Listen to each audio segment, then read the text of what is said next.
All right. So every family has its secrets. Some are whispered, others are buried.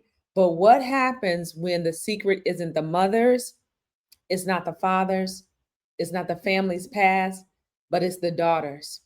For years, this young lady played a role: the good daughter, the peacemaker, the one who carried everyone else's pain. But behind the smile, there was a truth that she was too afraid to tell until now. So when the family doesn't know the secret and the daughter finally speaks, it doesn't just free her, it exposes everything that's been hidden in the dark. Let's get into this episode review: Unlocked, the daughter's secret.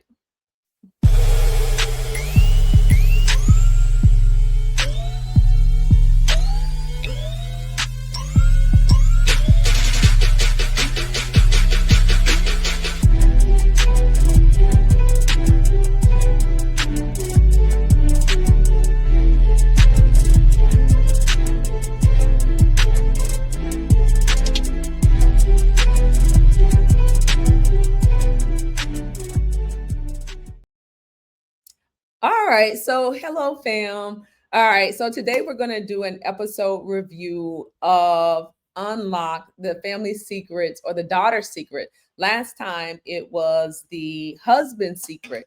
So let's go ahead and get into this, right? So we're going to watch this together. I've watched some of it. I have not watched the entire thing, but let's go ahead. Let's go ahead and watch this, right? And let me pull it up. Let me pull it up. Let me pull it up. And we're gonna watch this thing together. Let me go ahead. Let me speed it up. I should have set all this up. Listen, it is what it is. Okay. How y'all doing? How y'all doing? Listen, let me set that. I should have set this thing. This is impromptu, honey. Okay. We don't expect perfectionism over. If you expecting perfectionism, baby, you in the wrong place. But we do things in excellence. All right, let's speed it up just a little bit. All right, so this video is from its own. I haven't seen it on the own channel yet, but it is courtesy of View Clip. So if it gets flagged, it gets flagged. We're going to see. Hopefully they don't take it down, but let's go ahead and get into this. All right. Let's make it. Let's see. Can y'all see that? I'm going to do it like that, okay? So I don't have all my monitors. Let's go. A Hollywood actor for a husband, and a thriving career as a psychotherapist. But I was hiding a secret. Something that happened to me when I was 16. A secret I hid from the world for more than 20 years. To me, they are Black excellence at its finest. The perfect family. In our family, you didn't talk about the secret. I can't imagine having to live that life. Zoe was gone. What's going on? That was a secret you took to your grave. I had done something so devastating, and I needed to be put away.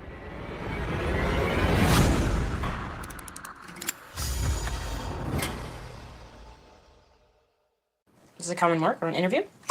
All right, so where does this story begin? I actually start my story at a transition part for me.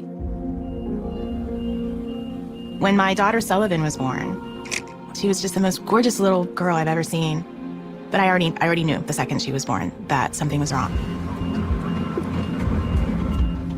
First, it was just, can we keep this baby alive? Okay, now that we got this baby alive, what the heck is going on? And then the weeks of spending in the NICU, and yet no answers at all. It was a big unknown. And then when she found out what was going on, she was heartbroken. And it starts out a little slow. But stay. But let's check it out. I think the part I seen, I was like, oh, okay. All right, so it starts out a little slow, but it's gonna. The part I seen, I was like, oh, okay, yeah. Let's review this. Let's review this. Let's review this. Ultimately, Sully was diagnosed with a rare and incurable genetic disorder called Prader-Willi syndrome. I was told her development would be severely impacted. She would need 24/7 in-home care, and she might not live past the age of 30. Part of me felt that God was punishing me, But the worst part was feeling like Sully was punished as a result of what I had done as a 16-year-old girl. We felt like that before. Okay, who's gonna be what? I'm doing yellow. Hi's yellow, Sage is blue, I'm red. I'm Dr. Zoe. I have 5 children.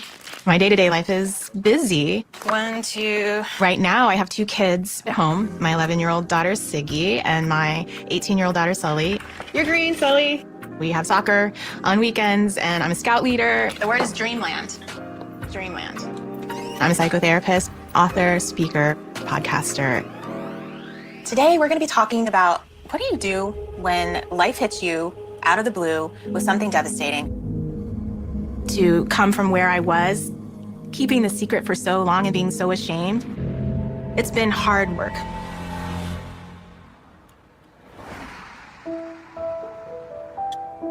To understand my secrets, you have to understand how I was raised.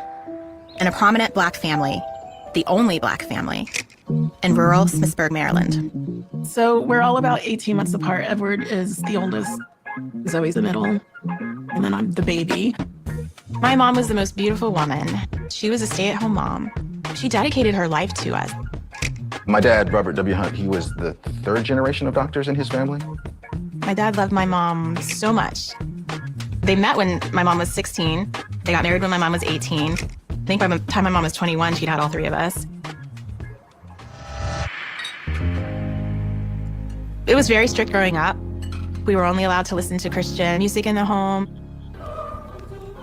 We started going to a small church called Emmanuel Chapel. There, my parents transitioned into a more fundamental Christianity. And so Christianity and morality and right and wrong became not just something that, you did on Sunday for 2 hours. It was pretty much 24/7. In my family, being a good Christian was the foundation, but equally important was achievement, because we come from a long lineage of Black excellence. My great-grandfather, Gurney Holloway, he went to Harvard. He was an MD. And then Josephine, his wife, she was such a pioneer. At the time, they didn't allow Black Girl Scout troops, so she started her own. Now they have a street named after her in Nashville, Tennessee. On my mom's side, the grandfather I'm named after was head of the biochemistry department at Meharry Medical College. One of my mom's sisters did some of the pioneering research on aspirin. My parents went to HBCU, and so... On a side note, it's good to see, different dynamics, because people think that we are all raised the same. We're not all raised the same. We're not monolithic. Some of us grow up lower, I don't class, but you know what I'm saying? Some of us grow up in ghettos or, on the rough side of the trailer park, and then some of us grow up middle class, and then some of us grow up well-to-do. And this family, she grew up in a family that was well-to-do. Her family was educated, a family of doctors, because people think that, we all come from the same background, and we don't. We are a multi-class people, even as African Americans or fundamental Blacks, whatever you want to call them. All right, call us. All right, it's just good to see a different dynamic. So yeah, so she's laying the background, right? Laying the foundation of the church and how she was raised. And let's keep going. Let's keep going. It gets gooder. It gets gooder. It's a little slow. So let me know what you think in the comments. How did you grow up? How did you grow up, and how do you think that affected your family or your family dynamics? How did that affect the secrets that you kept? So I very much grew up in a prominent Black family. Appearances, of course, were super important. It's always trying to dispel the myth of all these negative connotations of what Blackness means in this country. 1989, I made the track team, 9th grade year.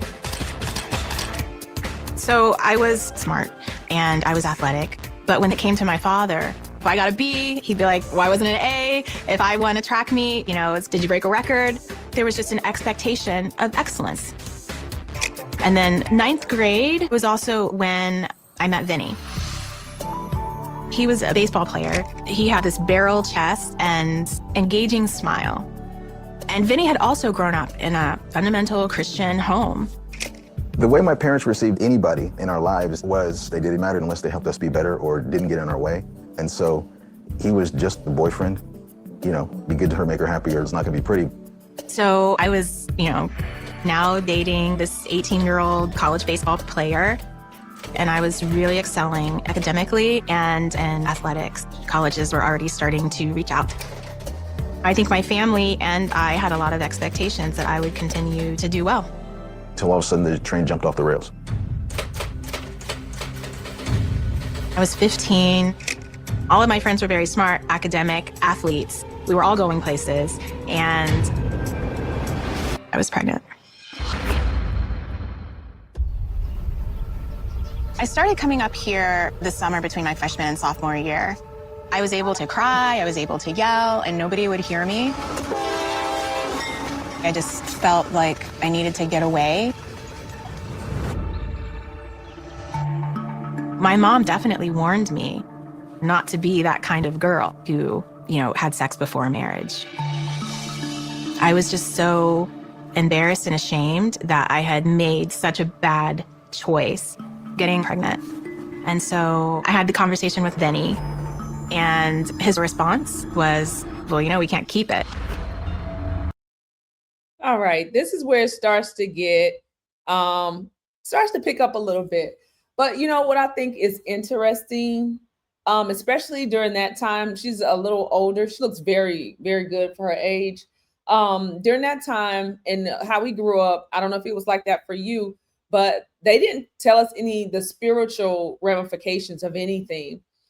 It was just, don't get pregnant. I don't even know if it was so much don't have sex. It might've been don't have sex, but it was never an understanding of, you're yoking yourself, what you're doing in the spiritual realm. It was like the worst thing that you could do was get pregnant. There wasn't a lot of talk about STDs. I think back then we probably had sex education in the schools, maybe, if I remember correctly, maybe a, home ec class here, but there wasn't a lot of preparing you really for the future. And then what the spiritual implications of why you don't have sex before marriage. It was just the financial or, what it would do for the family's image, not so much about what you're doing in the spiritual realm, which is, yoking yourself to another, soul tying yourself to another person.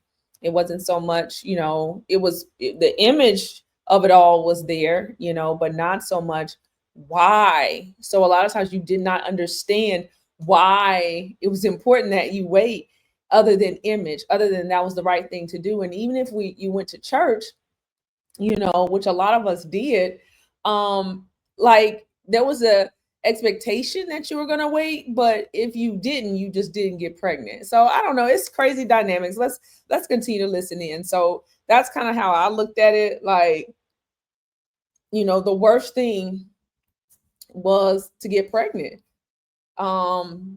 Yeah. So yeah, that's crazy, right? Let's keep going. Let's see where she's going with this.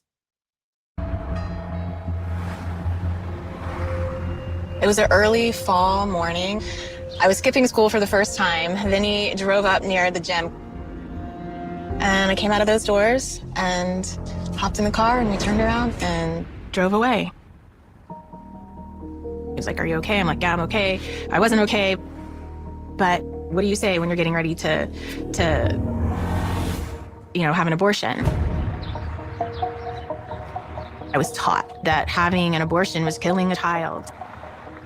But I went inside. There were other girls who were getting abortions. And there was a woman that gave us all these little blue pills. She said it would just relax us before the procedure.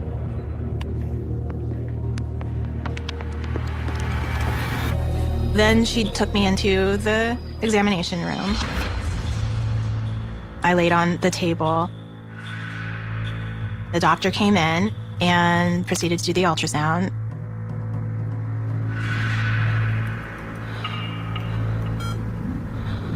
And there was just something inside of me that just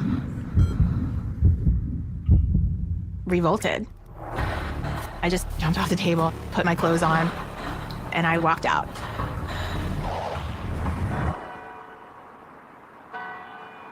After that, I remember asking Vinny, "Are you mad at me?" And he said, "No, but you have to tell your parents." I couldn't see a world where I could tell my parents. And so I didn't. I just continued on with my life. I started wearing baggy clothes, and I had to hide my morning sickness. No clue. No clue whatsoever. Didn't know anything was different. I remember I was almost found out because track had started.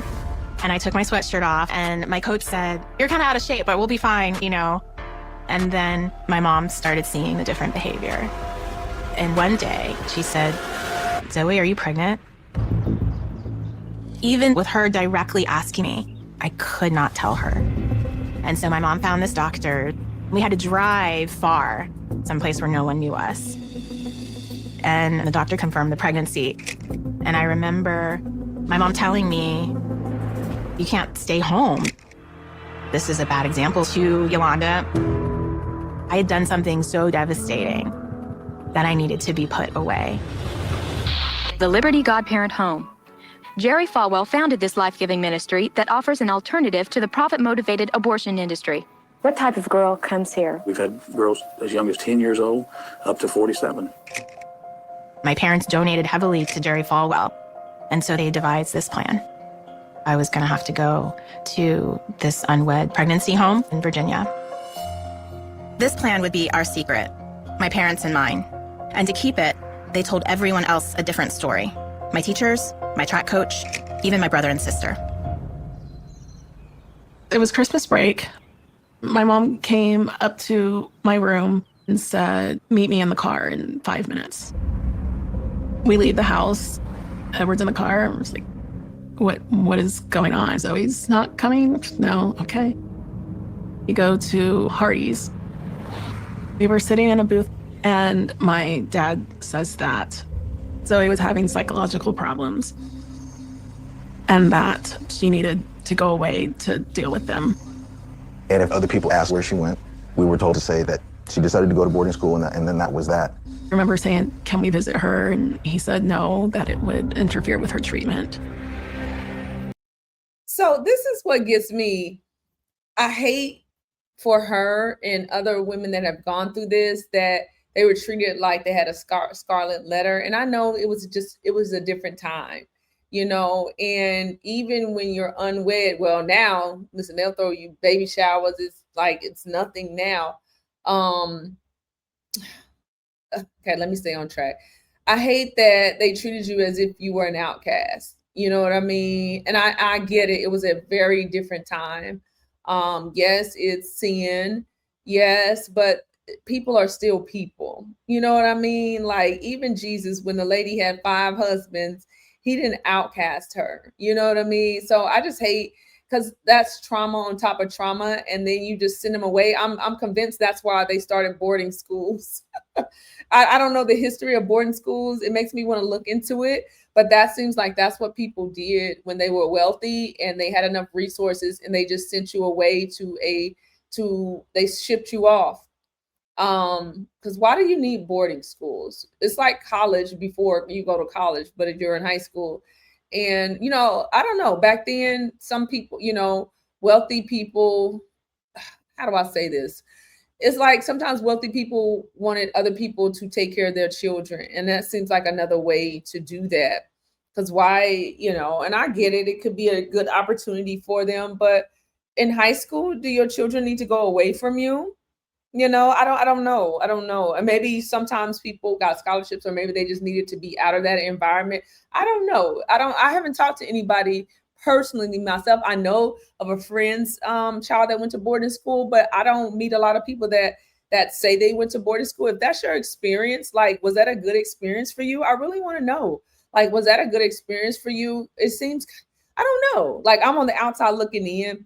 So even without the pregnancy, like, is boarding school a good thing when you're in high school? Like, when you are coming up, is that good to have that experience being I don't want to say shipped off, but you're kind of shipped off. You know what I mean? And I don't know if the children have a choice in the matter.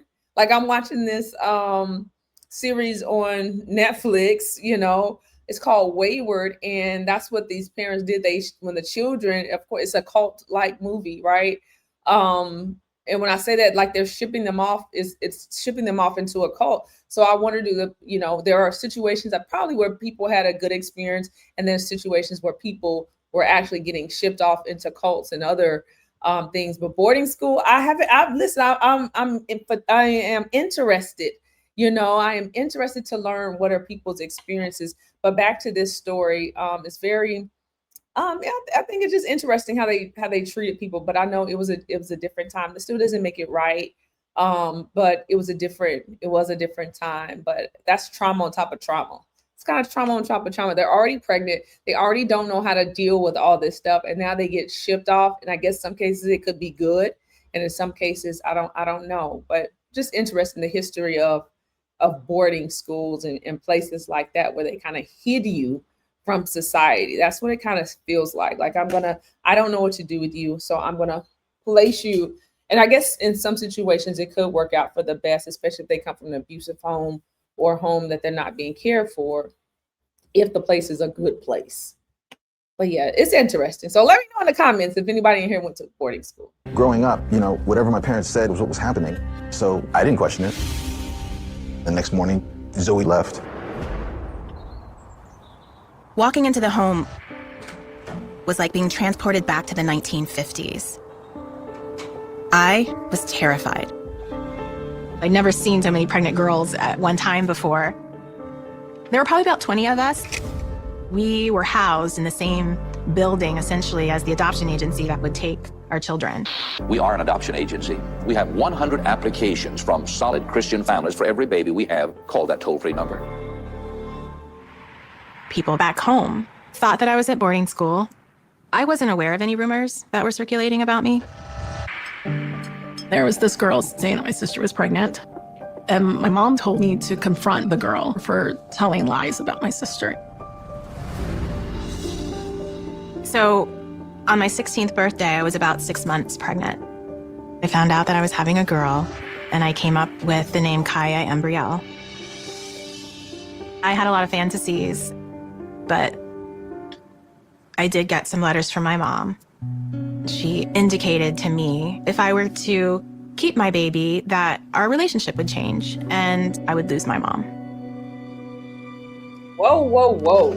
My mother would have never picked a babysitter for me by looking at some pictures in an album. But here I am, 8 months pregnant, picking parents for my child by looking at some pictures in an album.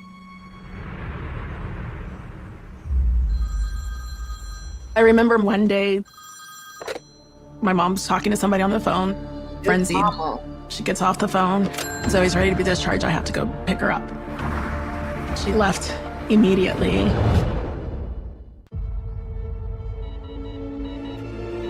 I was very relieved to see my mom. But I remember I'd asked the nurse if I could have some, medication. And my mom, she shook her head. Like I deserved to experience this pain. But my Kaya, I birthed her May 9th, 1991. Where are my red flags? It's late evening by the time I had her. And in the morning, it was time to go. I remember telling her that I couldn't keep her. And that, I'm sorry, I'm gonna need to take a break. I told her she would have a good life and that that's what I wanted for her. And please don't hate me. I just left my baby upstairs. And I come down and my mom pulls around and it was a 2-seater Pontiac Fiero red. Like, surprise, here's your new car. Do it. The license plate said Sprinter, which for me was just a reminder, like, you're not a mother, you're a Sprinter. And it just kind of hit me like it's a 2-seater. Like, there's no option of bringing Kaya home. I knew that my mom's main goal was to return me to my prior unburdened teenage life. These are pictures of me when I was at the birth home. We couldn't go home because I still looked pregnant.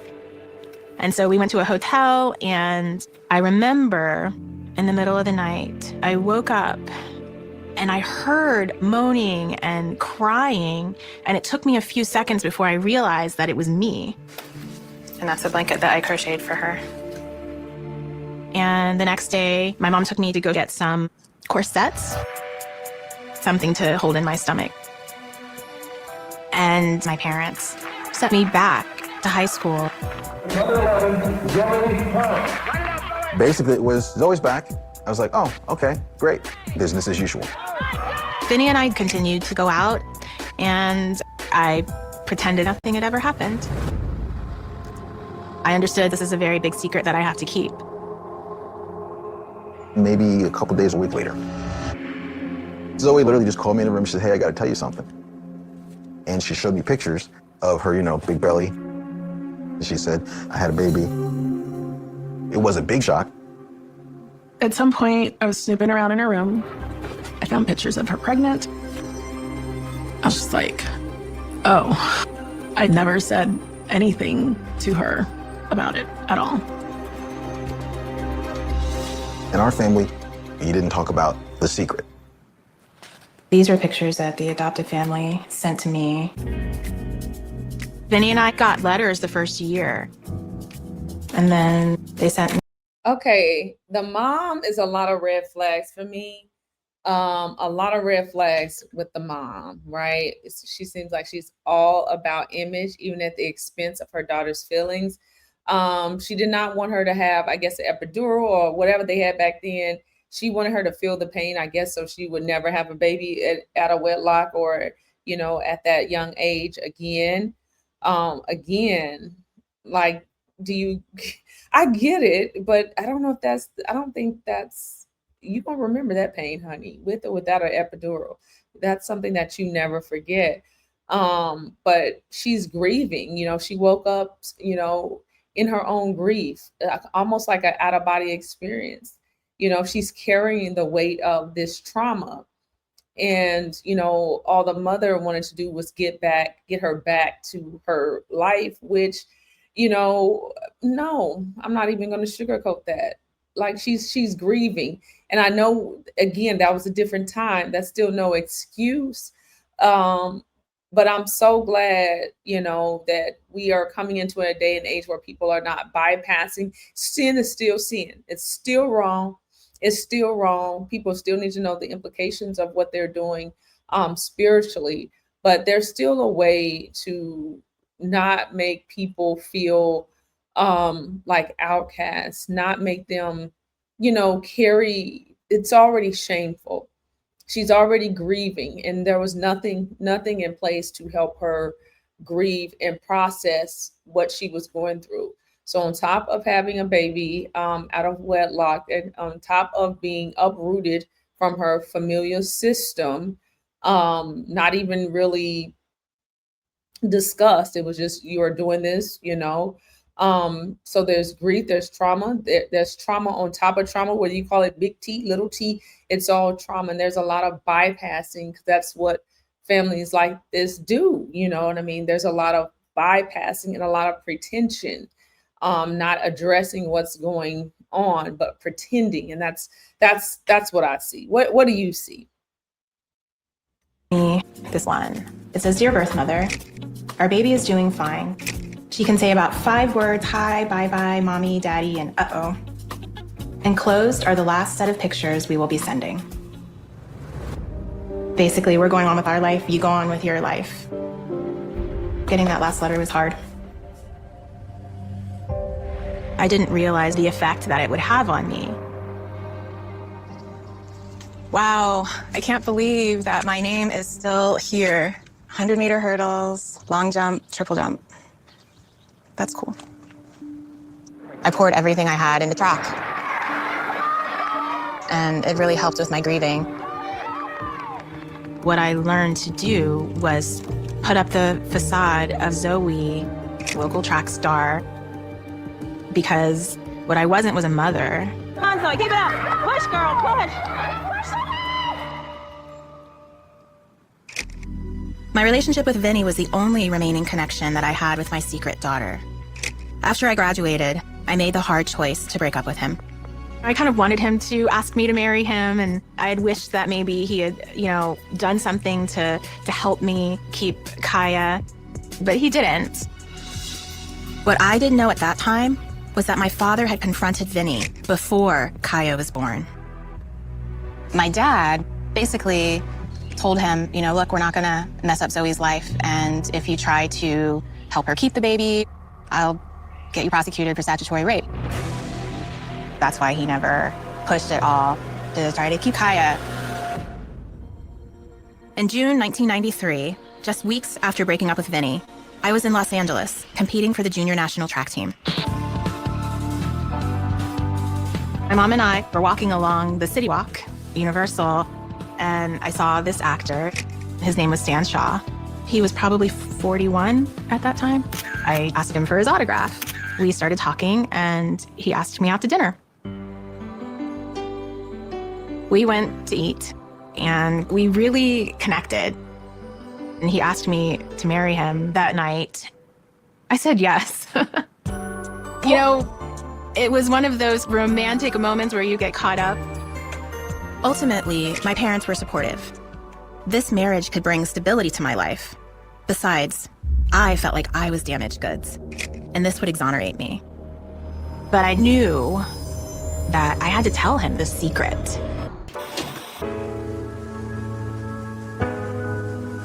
I now present to you Mr. and Mrs. Stan Shaw.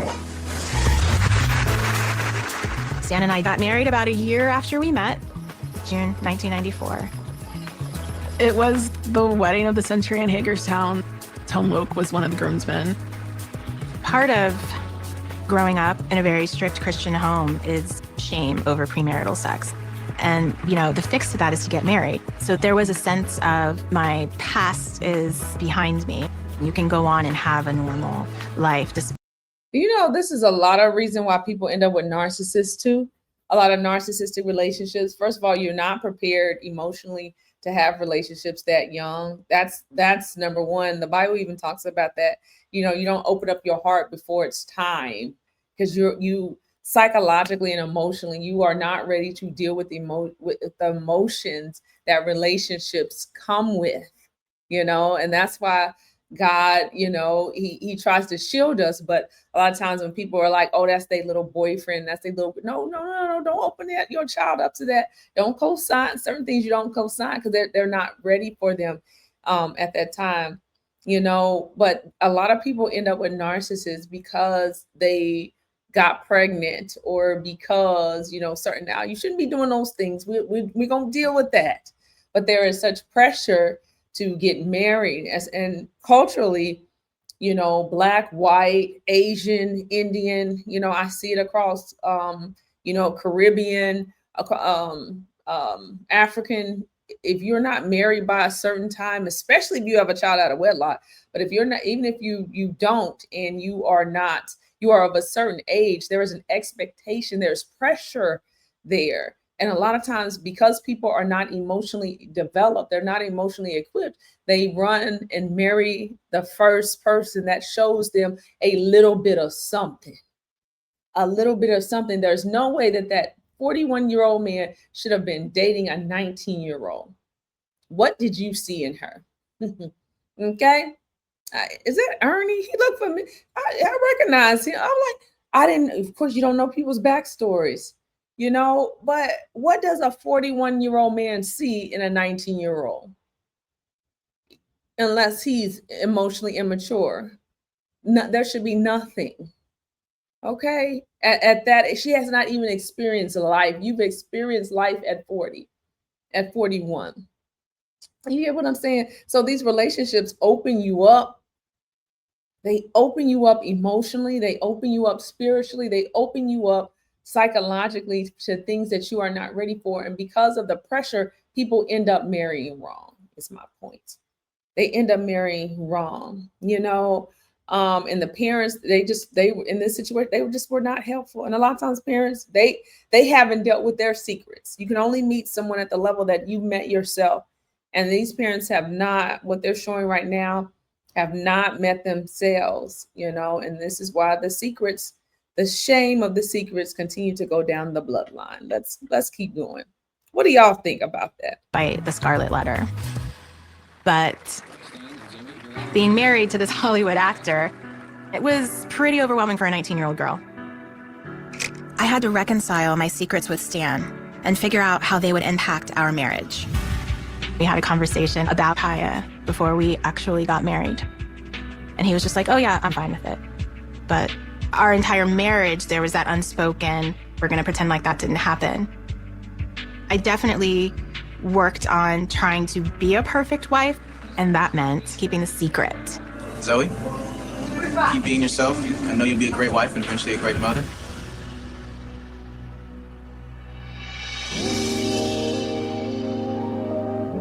I spent my late teens and early 20s as a scholarship athlete at UCLA by day and a wife to actor Stan Shaw by night. I hope you enjoy your husband's film. From the outside looking in, everything seemed perfect, especially after I got pregnant with our first child. I can remember thinking she's gonna have a baby that she can keep. We first met in birthing class. It was my first child, and, I thought it was Zoe's first child, too. Sakaya was born in 2001.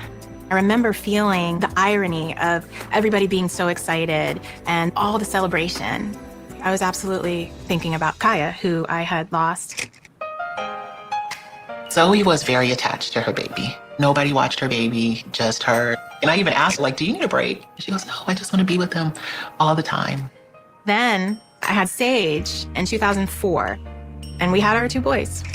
But I didn't realize that I had such a deep-seated shame, and it wasn't until I had Sully that it all just kind of bubbled up. And that's something, before we go on, I'm gonna let it play for a little bit.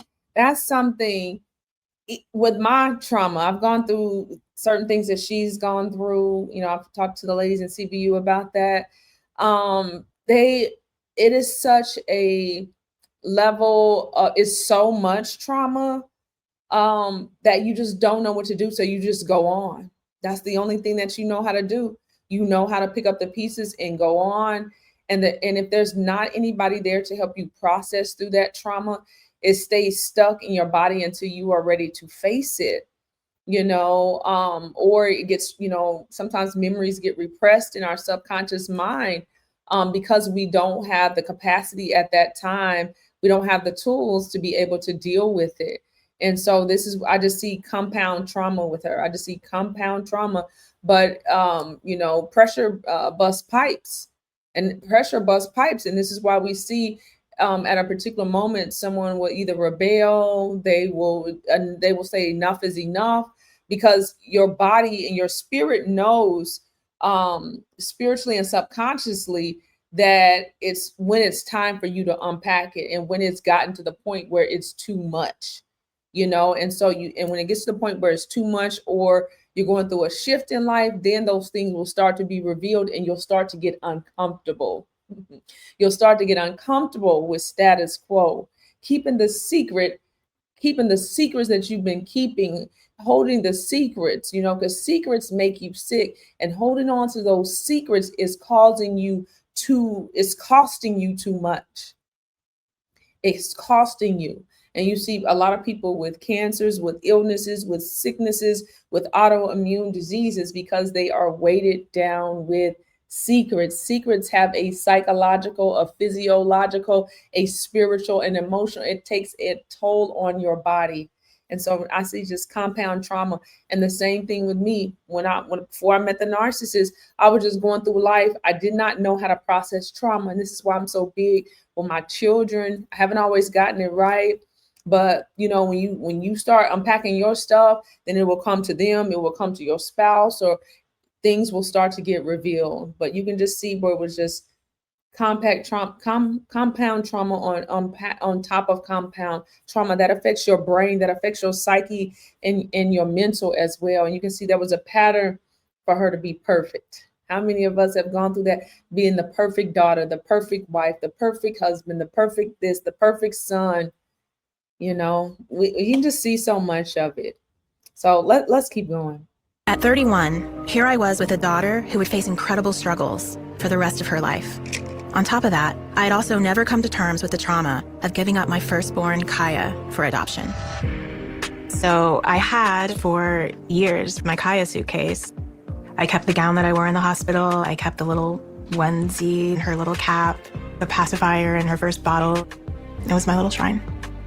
What I didn't know was that at the same time I was grieving my lost daughter, she was out there pining for me. I play the what if game all the time. I know my parents love me, but my life would be completely different. Happy birthday to you. Happy birthday to you. I was born May 9th, 1991. You know, Sarah means princess, and I ran with that my whole life. Go, girl. I was the light of everyone's life. Throw me a kiss. I was spoiled. Oh, you got Bill? Then probably around 4th grade, I remember my parents sitting me down and telling me I was adopted. They said that my birth parents loved me and, you know, they were just too young. But I always wanted to know more. So I am about 13, 14, being curious, being sneaky. I'm going into my mom's room and she had a box. And in the box, I see a bunch of letters. It's Zoe and Vinny writing me letters. I just sat for hours just reading these letters. There were some pictures of Zoe and her kids, and then I found a locket. Zoe wanted me to have the locket on my 16th birthday. It said, I love you. It meant everything. I hid the letters. I just kept them. I felt closer, you know, to her, just reading her letters. So it was April 2010. That's when I got the call. It was Vinny, who rarely called me. He said, I have our daughter on the phone. When I got the call, I literally just dropped on the floor. And I was like, hi, nervous. And she was like, oh my gosh. We exchanged numbers and we talked, texted. It was literally Zoe's kid found her. Her name is Sarah now, and she's in Hagerstown, Maryland. It was just like, oh, wow. I get a call from my sister. Up until then, Zoe had never told me about Sarah. I remember Zoe calling me out of the blue. I had a baby at 16 and gave her up for adoption, and now she's reached out and I'm gonna go to Vegas to meet her. Okay. Like, what? Up until that moment, I had acquiesced to all of the stories and secrets, right? That was my first moment of defiance. April 6, 2010, I was in the airport and I was terrified. How do you prepare to meet your child, your adult child, for the first time? So I'm on an escalator going down, and instantly I see her. I'm like, oh my God. I saw her at the top of the escalator. We just hugged each other. It was just the two of us in the airport. I wanted to feel all these things, and I saw her tear up. And as beautiful and amazing as that experience was, I couldn't even cry. It was like a block. I felt that emotional shutdown that's been a survival skill for me. But we had a weekend together, and we'd shared 18 years of, time that we've been apart. I told Zoe, I do forgive you. I understand. Life happens. And that's when I broke down. That's when I started crying. That fear that I had that she would hate me, none of that existed. She forgave me. Hi! There was a part of me that was worried that you wouldn't want to see me. Did you think about seeing me over the years? Of course. I was looking. I knew Vinny's last name. He put all the information in the letter. Last name, and they didn't everything. Cross that out? They did, but they didn't cross it out good. Yes. So I was at Morgan State in my dorm room. It was March 2010. I was 18.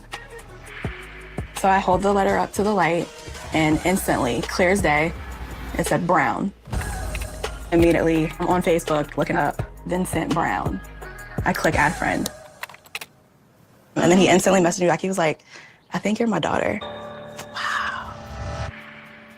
The next day, we hung out for a little, and he was like, I have to call Zoe. I have to let her know. And then I heard your voice. Hi. It was like an angel. I fantasized about it for 18 years. I posted our trip on Facebook, and my mom was like, so you met Zoe? Like, but she wasn't mad. They weren't upset at all. After Vegas, I went back home and put that relationship in a box. She was still a secret. Once Sarah found Zoe, my mom wanted to just keep it within our nuclear family and not let all the aunts and uncles and cousins know, hi, we've been living a life for the last 20 years. Over the next 4 years, my parents met Sarah, and they developed a relationship of their own. My dad and I never had a conversation about Sarah, but my mom and dad would go visit her sometimes where she worked. One night, it was 2014, my grandparents came out to Texas Roadhouse in Hagerstown. My grandfather loved Texas Roadhouse. I was their server, so we sat and talked a little bit. They went home that night, and he had a heart attack. The world shifted and everything changed when my dad died. The whole family was coming to the funeral, and Zoe did not feel like she could continue to deny Sarah. I'm not going to keep this a secret anymore. When my dad died in 2014, immediately my thought was, well, Sarah's got to be there. I need to tell everybody about Sarah. And I remember saying to my husband, I didn't ask him. I made it very clear, I am telling my kids. I sat them on the bed and I said, you have a sister that I had a long time ago. And my kids' mouths dropped open. And I tried to broach the situation with my mom. And there was just no reaction at all. Obviously, my mom had an atomic bomb dropped in her life with her husband dying, and then she has to deal with Zoe's going to tell the secret. That was a secret you took to your grave. And that was not going to be an option once Sarah came to the funeral. Zoe prepared me. She was like, nobody knows who you are, but, here we go.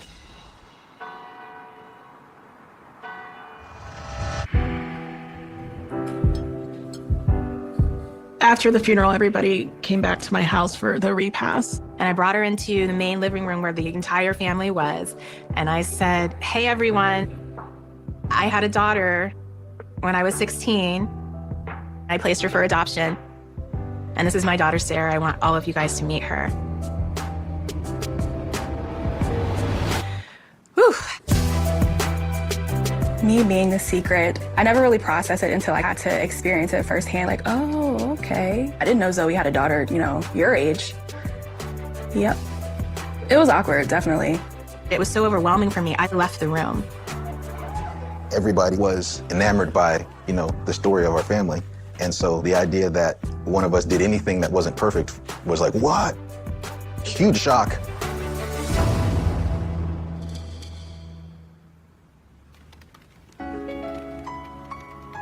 When you've hidden the truth for so long, once you start sharing it, it's hard to not continue.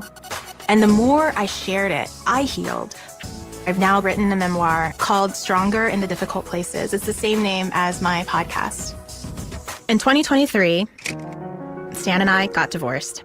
The beginning of the downfall of my marriage was me speaking my truth. But I'm convinced that the ramifications of not speaking are way, way more damaging. As for my children, So you have one, put it down so no one sees it. all 5 of them are doing well. I want to show you something real quick. Okay.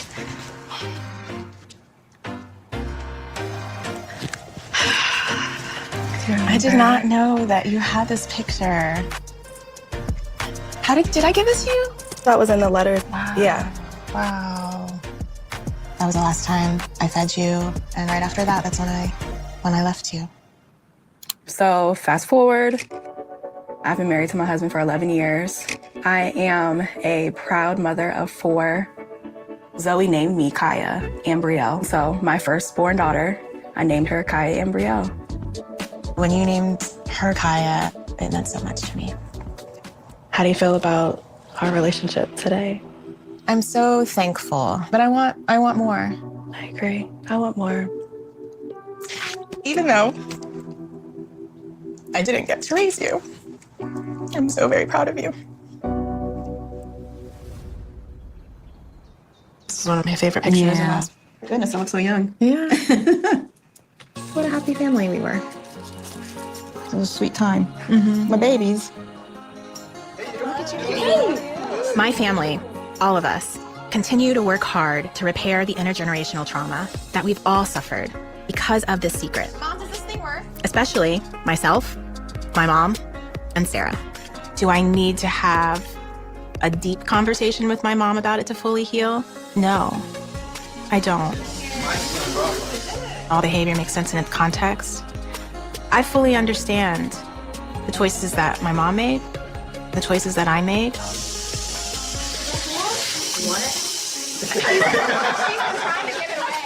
I have thought about the decisions that my grandmother made. When we stop an hour, it will go forever.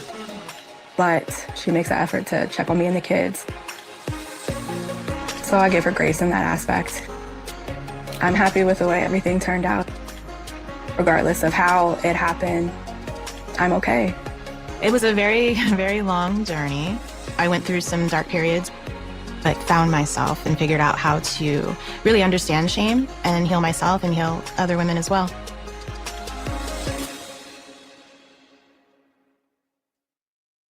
I was told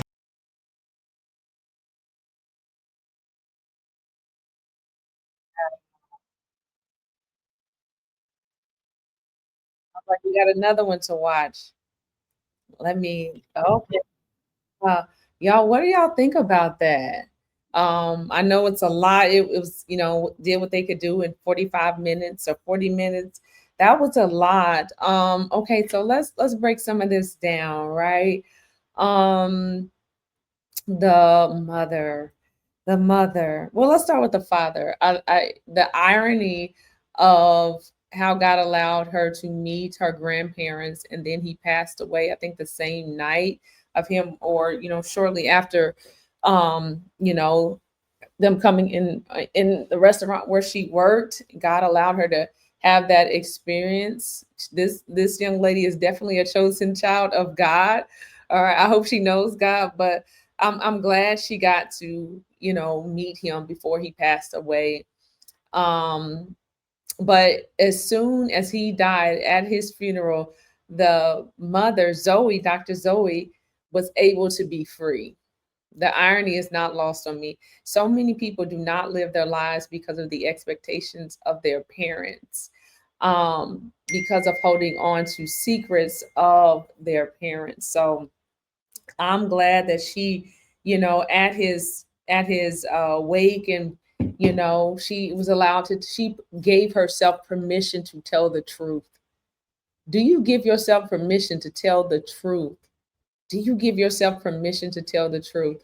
What else? The daughter, she seems like a well raised young lady, well spoken young lady. It seems like the parents, her adoptive parents did a good job, because everybody does not get good adoptive parents. So I'm glad to see that, and they were good people, in the sense, especially that they kept letters. They did not keep Zoe and Vinny a secret. And that shows the love that they had for their daughter, for Sarah, right? To keep the letters, to keep a trail, that one day when she came asking about who her parents were, that they would be able to provide answers. Because a lot of times when people adopt children, they try to almost erase and act like the other people didn't exist. And it's a way to do it where and I guess that's insecurity. And they may do it for different reasons, but I think at the core of that is fear. Fear, what if the child, meets them and wants to be with them, but that's a choice that they get to make. She still called her adoptive parents, and she still called them mom and dad. you know, and now she has 2 sets. That's more people for to love on your child. So that you have to be a very secure person within yourself to not only raise somebody's child with love, where they feel secure when they come into the world with a lot of rejection. You know, a lot of rejection, adoption, and all that carries a lot of shame. It carries a lot of rejection and a lot of abandonment wounds. So it seems like they did the best that they could, for real, in this case, to prepare her and to prepare her for when she comes asking those questions, because she deserves to know. You deserve to know. And I think sometimes it made me think about, you know, me not knowing my father. And, you know, I've kind of resigned, or, you know, just kind of, I guess, acquiesce to, you know, that I'll never know him. I'll leave the door open. I don't know if he's still alive, but it's another side of yourself that you don't know. And if you have the opportunity, you know, to know, most people will want to know, you know. And I know not every situation works out like that. Some people feel like they're better when they did not meet their birth parents, because not all parents who give their children up. Some of them gave up for financial reasons, some, you know, different reasons. You know, different reasons people give up their children. But it's great that they did not abort them, you know. But it's great that she had good birth parents from you know, what we could see. All right. What else? She made the right choice. Even though she got divorced, I was not rooting for a divorce per se, but I'm glad, because she was going to have to, in order to live that life that she led with Stan, I think that was his name, she was going to have to continue to live a lot of lies. And while it was comfortable, it was not the life that she was called to live. Ooh. Some people live a comfortable life, but they don't want to, they're in a narcissistic marriage. I don't know what he was or whatever. But the point was, she was not going to be able to be authentic to herself, still living a lie. And there are a lot of women who choose secrecy over their children. There are a lot of women who choose bad marriages, you know, over their children, because she was going to have to keep living a lie, you know, keep living a lie to keep her man. And she chose right in this case. She chose right. You know, she did. She did. What else, y'all? Put it in the comments. I'm not surprised about the divorce. I think embracing her daughter forced her to face the truth. You know, embracing her daughter forced her to face the truth. You know, she felt like she was damaged goods, and living that lifestyle made her feel better, I think, about herself, you know, and the choices that she had made. But she seems like now she's healed. She has a podcast. She's a doctor. Seems like she's well balanced. You know, one of the worst things that you can do is marry someone from a place of hurt, rejection, and lack of self-love, which she did not have at the time. But it seems like now she has it. So secrets don't just live in your mind. They live in your body. Every time you swallow the truth, your soul keeps the score. There's a book, Your Body Keeps the Score, that I love, but your soul keeps the score as well. So what are some things that stood out for you? I'm glad that Vinny, let's give props to Vinny, because a lot of men wouldn't have did that, okay? A lot of men are not looking for their children, and they know they have them, you know, and they're not, listen, a man will go on and create another family quickly, right? But the good ones will not forget about, even if it's bad circumstances, because we know in this community, there are a lot of people that are alienated, men and women, from their parents or from their children, circumstances that, you know, lies were told. But Vinny seems like, you know, in this case, he is one of the good ones. For him to go on Facebook and find, you know, for his daughter to find him, it's that phone, that Facebook, okay? Facebook in this case, you know, was good, right? Was great. And it did what it needed to do, and it allowed Sarah to find her father. And I love that she named her daughter after her mother, her birth mother, or however she named it. That's a beautiful thing, right? So all around, from what we saw, this was a great story. It's a lot of pain, and we see how healing intergenerational trauma is so important. But your soul keeps the score. What stood out for you?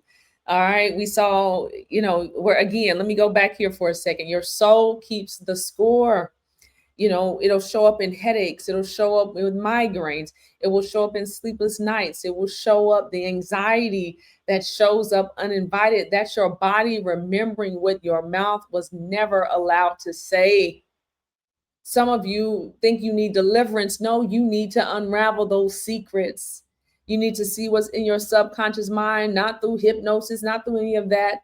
Ask God to help you unpack what's in your mind. And you can't be free while pretending to be okay. Sometimes we're not okay. Sometimes we're not okay. And you got to give yourself permission to not be okay. When the daughter finally gave herself permission to feel, she didn't fall apart. Life may have, the life that she knew did, it fell apart, but it had to fall apart for her real life to come together. And that was a life, there was a life that was built on lies and perfectionism. And then there was, that life had to go away. And I listen, she's telling a lot of our stories. That life that you're holding on to that's comfortable has to fall apart for the right person to come into your life. She didn't fall apart, she fell into truth. And she learned that tears are not weakness, they are release. Her body needed that release. The trembling hands mean something powerful is being broken. The tears mean something is breaking in the atmosphere. So freedom does not come from exposing everyone else's secrets. It starts by being honest about your own. So ask yourself, what have you been hiding that's holding you back? What aren't you giving yourself permission to feel and to live? Because secrets make you sick, but honesty heals. And when you finally give yourself permission to feel, you don't lose control. You find yourself, you find your people, you find your tribe, you find everything that you need is on the other side of fear. So the truth is, the daughter didn't just break her silence. That woman broke cycles. She broke curses. She broke chains. Because when one person in the bloodline decides to heal, the entire lineage feels it. And what used to be passed down through pain starts passing down power. And you saw how her daughter lived a better life than she lived. And now her daughter's daughter, that's blessings. That's what happens when you break curses and you don't allow curses to have you in your bloodline. So what used to be covered up in shame is a big part of secrets. What used to be covered in shame becomes a testimony of grace because you trust God to make a message out of your mess. Shame and going into trust. When you trust God with your mess, He can turn it into your message. We talk about family secrets, but what we're really talking about is family sickness, the unspoken grief, the hidden abuse, the emotional absence that gets inherited like DNA. Generational trauma doesn't just show up in your genes. In your genes. Sometimes it shows up in your choices, in your fears, in your relationships, in your patterns, in your pathology, and even your faith. But healing isn't rebellion. And that's the part that people fear, because when you start healing, the wrong people are going to be exposed in your life. And I'm so glad, like even with her mother, she didn't need closure from her mother to heal. That's true freedom. She didn't even need a conversation with her mother, because her mother honestly can only meet her daughter at the level at which she met herself. And if she hasn't met herself, then she's not going to meet the daughter. And she has to be okay with that. Many of us with narcissistic mothers, we know that. We go on without closure because we know They don't know the truth. There are some things that they would take to their grave. They want to be able to take those secrets to the grave. We're not doing that here. Healing isn't rebellion, it's redemption, it's restoration, it's reconciliation, it's freedom. So she said the pain stops here. The silence stops here. The curse, the cycles, the chains break with me. And the truth of the matter, God never called you to carry your family's dysfunction. He called you to transform it. He called you to heal and to stop rehearsing the pain and start releasing it. And you can't release it as long as you are weighted down with the shame and the secrets. You heal when you let yourself free, when you let yourself feel, when you give yourself permission to break down, when you give yourself permission to cry, when you give yourself permission to scream, to grieve, to say, I'm not okay. When you give yourself permission to be free, not to relive it, not to suppress it, not to bypass it, but to release it. Because secrets make you sick, but the truth sets you free. The blood of Jesus sets you free. And when you heal, heaven records that as a victory. Hallelujah. Not just for you, but for your daughter, for your son, and everybody that comes after you, if they choose to walk in it. So healing begins with the blood. Healing in the bloodline begins with the brave, with the brave voice. And sometimes it's a little shaky before it's strong. So today I pray that you are free from shame and guilt. Break those chains off, breathe, give yourself permission to live the life that God has called you to live. And it takes your agreement to be able to do that. Amen. So what secrets do you need to address? What in your life, who in your life do you need to give yourself permission to be free from, to break free from? All right. So I pray this message bless you. All right. We're going to keep going with these. I like these because we can learn together. We can learn together because these situations are not as uncommon as we think. The faces change, but the game remains the same. So yeah. All right, y'all. God bless you. Leave your comments down below. Let me know what you think about this. Let me know what you think about this. And forgiveness is a part of this. Forgiveness does not mean reconciliation. Forgiveness is another way of releasing, and it sets you free. And you get to go live your life, the life that you are supposed to live. All right. So God bless you. And I'll see you next time. Leave your comments below. Let's continue to break those chains. Join me Monday. I'll be back at 6:30 p.m. CST talking about cults. All right. Me and some other young ladies. All right. So join me back here on the narcfreeliving YouTube channel. Check out my website, www.narcfreeliving.com. I was going to start CBU, but I need some time for me. I need to give myself permission to heal and to grieve and to do the things that God has called me to do in this season. So I'm giving myself permission. All right. So give yourself permission and catch me back here on Monday. All right. God bless you. And I'll talk to you soon. Bye-bye.